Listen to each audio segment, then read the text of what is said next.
I was adjusting my wedding suit when the notification chimed. 2 weeks before our big day, and life was perfect. Until I opened that video message from an unknown number. There was Sophia, my fiancée of 5 years, intimately entangled with a stranger in what was clearly a hotel room. My stomach dropped. We had bought our house together, planned our future together. And now this. Before I tell you what I did next, drop a comment letting me know where you are watching from. If you have ever been betrayed by someone you trusted completely, hit subscribe because this story might help you move forward. I met Sophia at a tech conference in San Francisco 5 years ago. I was 32, working as a software engineer for a growing startup. She was 30, a digital marketing specialist for a competing company.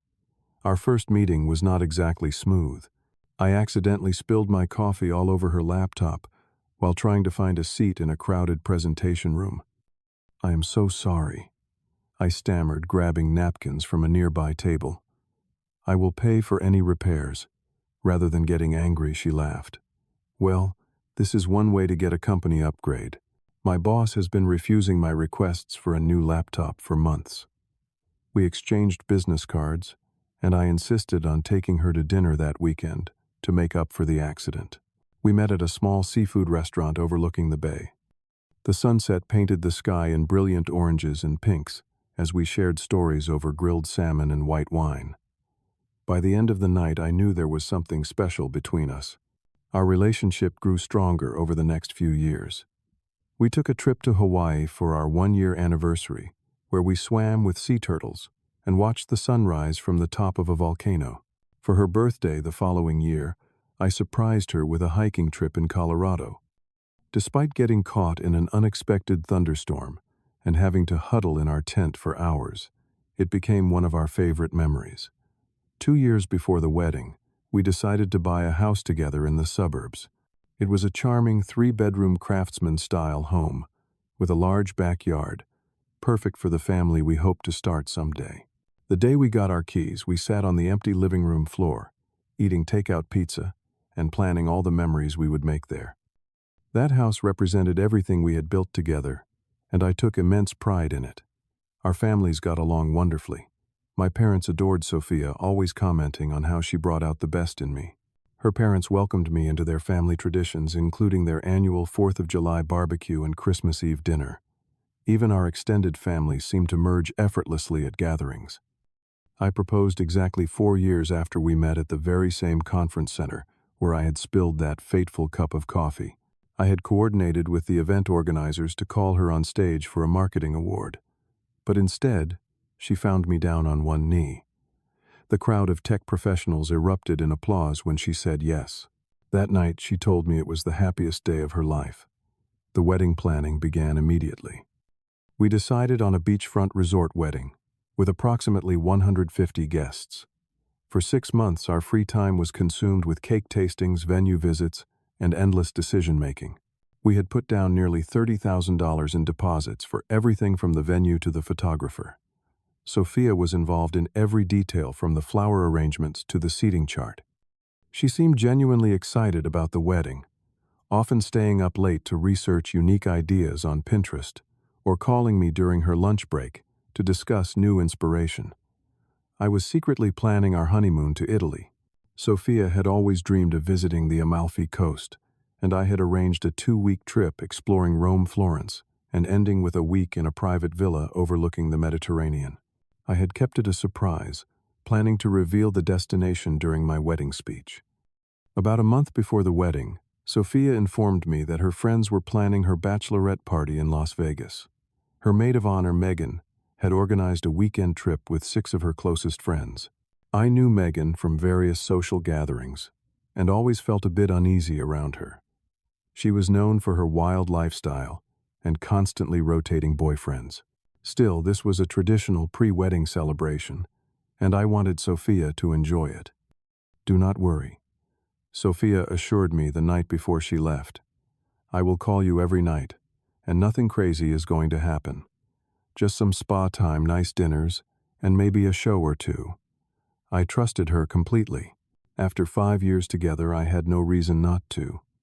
As she packed her suitcase, I helped her choose outfits and even suggested she buy something special for the spa day.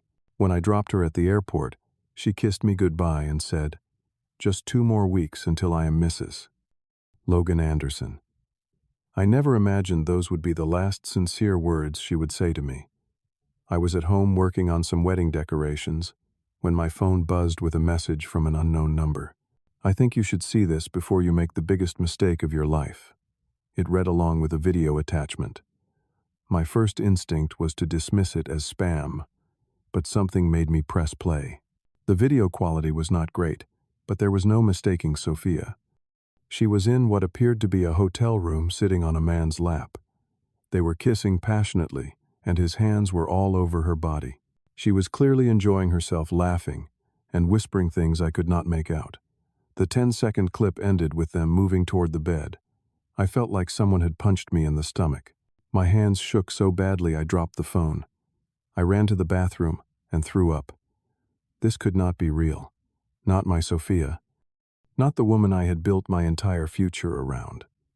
I watched the video again and again, hoping to find something that would prove it was fake or old footage from before we met. But the necklace she was wearing was one I had given her for her birthday just 2 months ago. And the hotel room had the distinctive headboard I recognized from the photos she had sent me of the Las Vegas suite they were staying in. After the initial shock subsided, I started making calls. First I tried Sophia, but it went straight to voicemail. Then I called Jasmine, another friend who was on the trip, and whom I had always found to be the most level-headed of Sophia's social circle. Logan. She sounded nervous when she answered. "What is up, Jasmine? I need to know what happened in Vegas." I received a video of Sophia with another man. There was a long silence. Finally, Jasmine sighed. "I am so sorry, Logan. I told them this was a bad idea." Over the next 20 minutes, Jasmine told me everything. The girls had gone to a club on their second night and hired a male stripper to come to their suite afterward.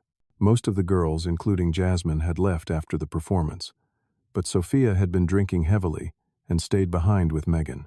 According to what Jasmine heard later, Sophia and the dancer had hit it off, and he stayed long after his performance ended.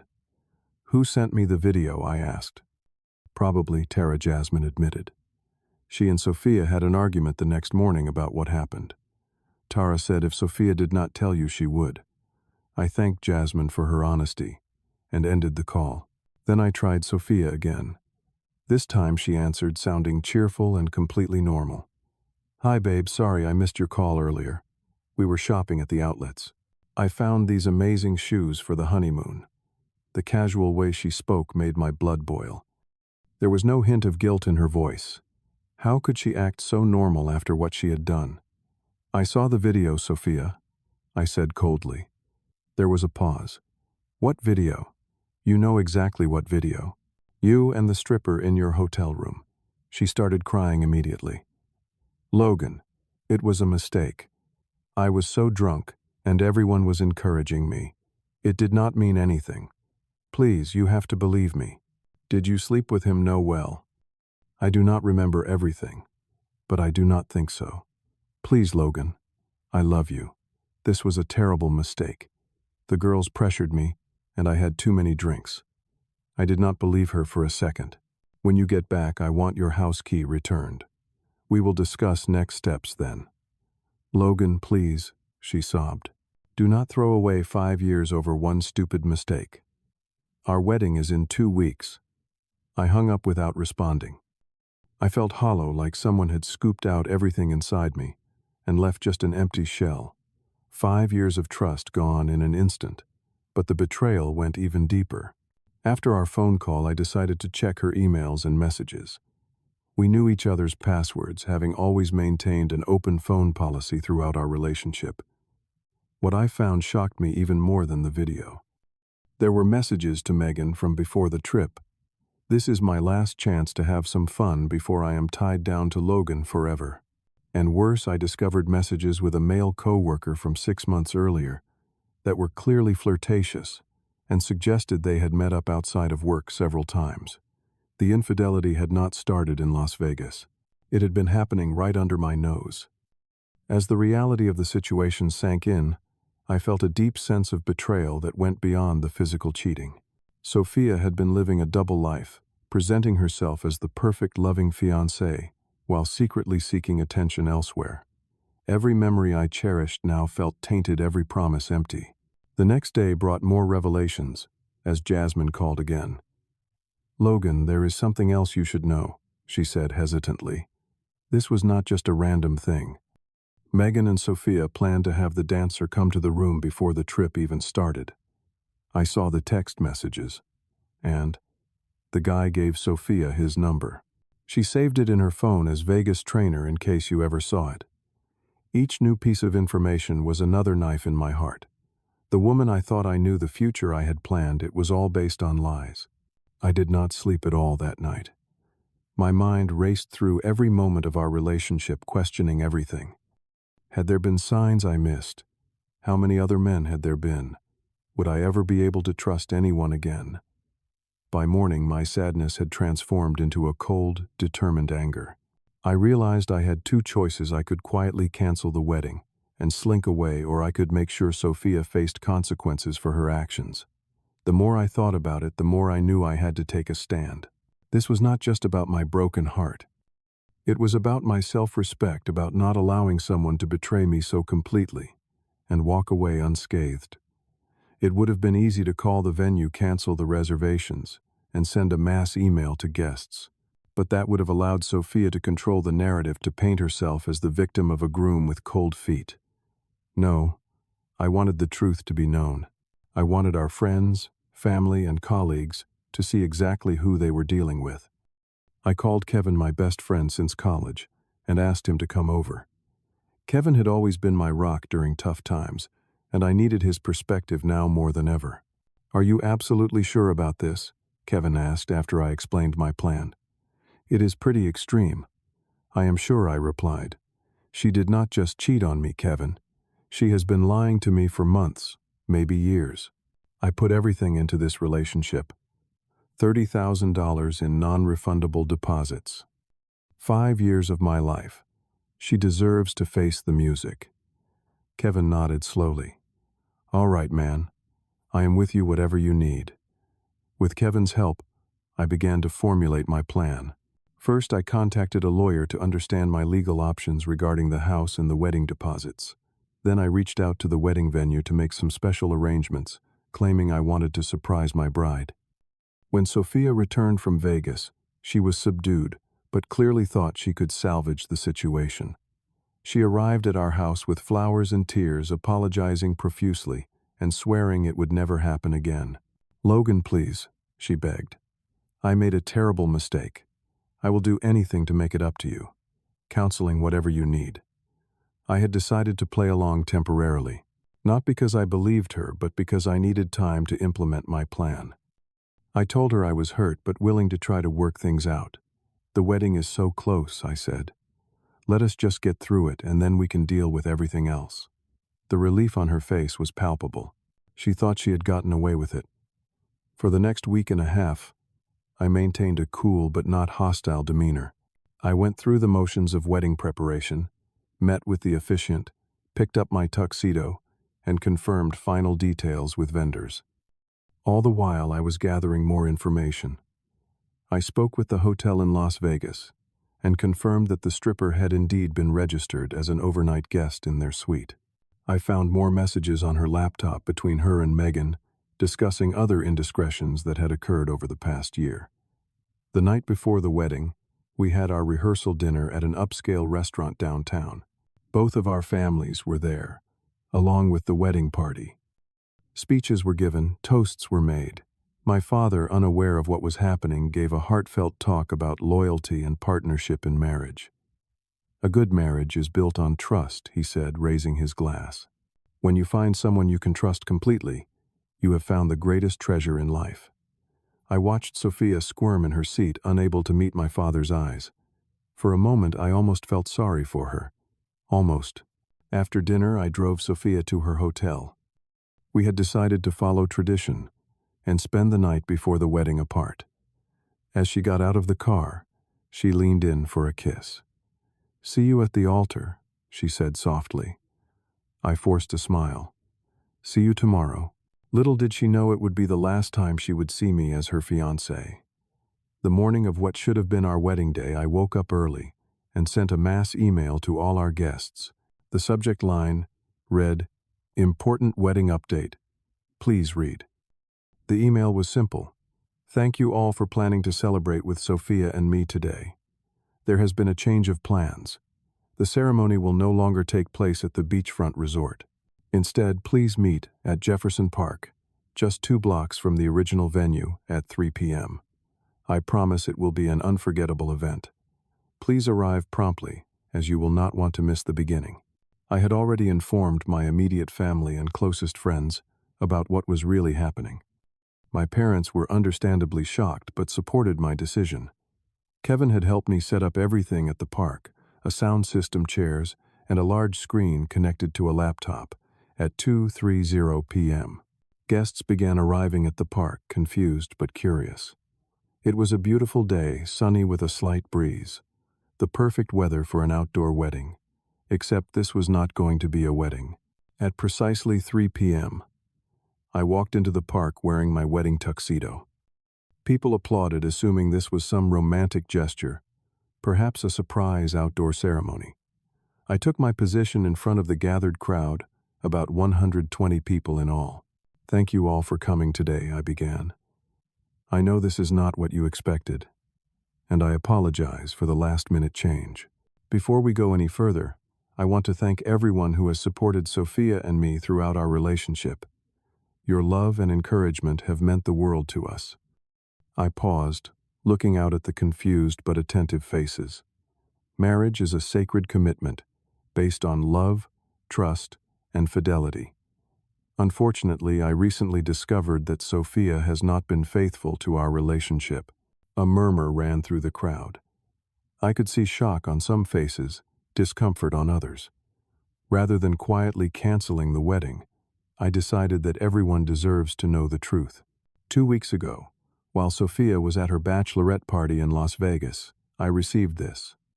I nodded to Kevin, who pressed play on the laptop. On the large screen, the video began to play. I had edited it to blur the most inappropriate parts, but there was no mistaking what was happening. Sophia clearly recognizable in an intimate embrace with another man.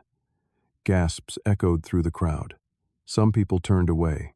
Others watched in stunned silence. I let the video play for only about 15 seconds, before signaling Kevin to stop it.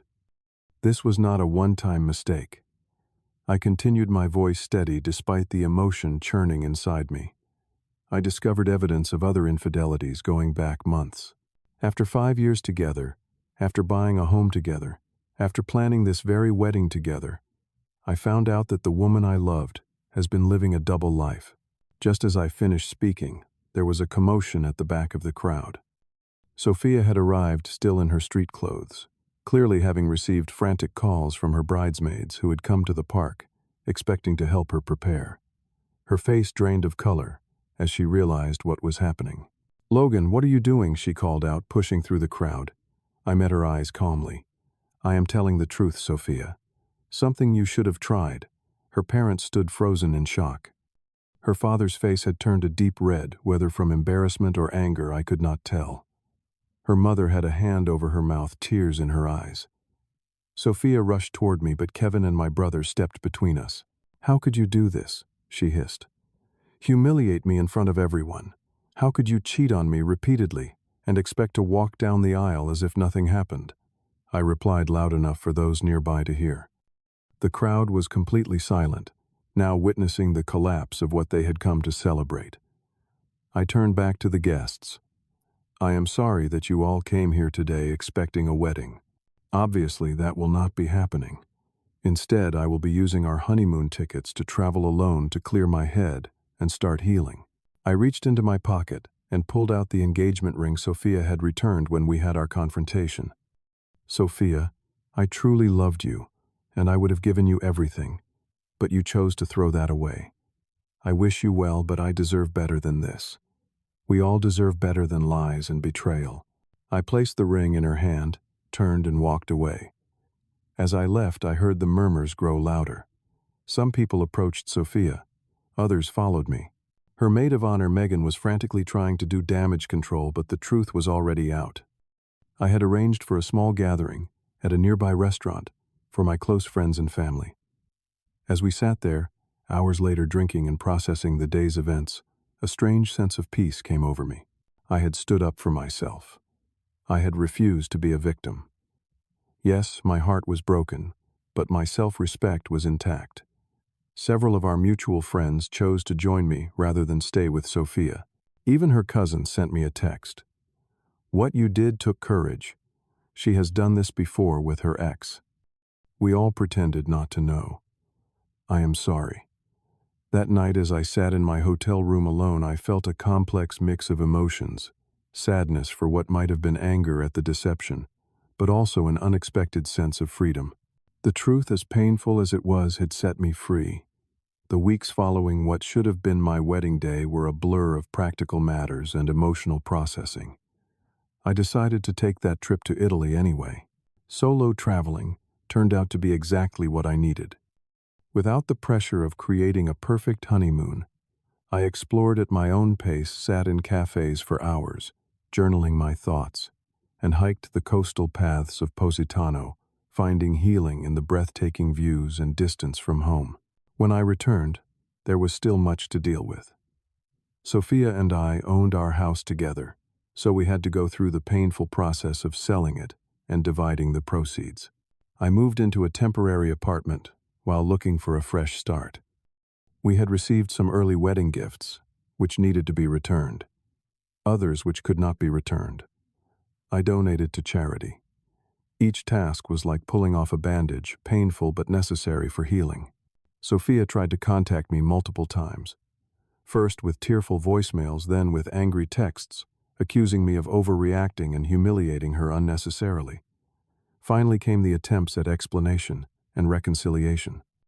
I maintained minimal contact, communicating only through my lawyer when necessary regarding our shared assets. Through mutual friends, I learned she had been seeing the coworker I had discovered in her messages. Apparently, they had been on and off throughout our engagement. This confirmation of her duplicity reinforced that I had made the right decision, painful as it was. I decided to make a major change and accepted a job offer in Seattle, 3,000 miles from our old life. The physical distance helped create emotional distance as well. In my new city, I slowly built a routine. Morning runs along the waterfront, weekend hikes in the nearby mountains, cooking classes where I learned to make pasta from scratch, remembering my solo Italian adventure. I also joined a support group for people who had experienced betrayal in relationships. Hearing others' stories helped me realize I was not alone, and the betrayal was not my fault. There was nothing I could have done differently. Some people simply are not capable of the fidelity they promise. The healing process was not linear. There were days I felt strong and forward-looking, followed by nights when memories would flood back, leaving me questioning everything. Had any of it been real? Had she ever truly loved me? How could someone look into my eyes, plan a future with me, all while living a secret life?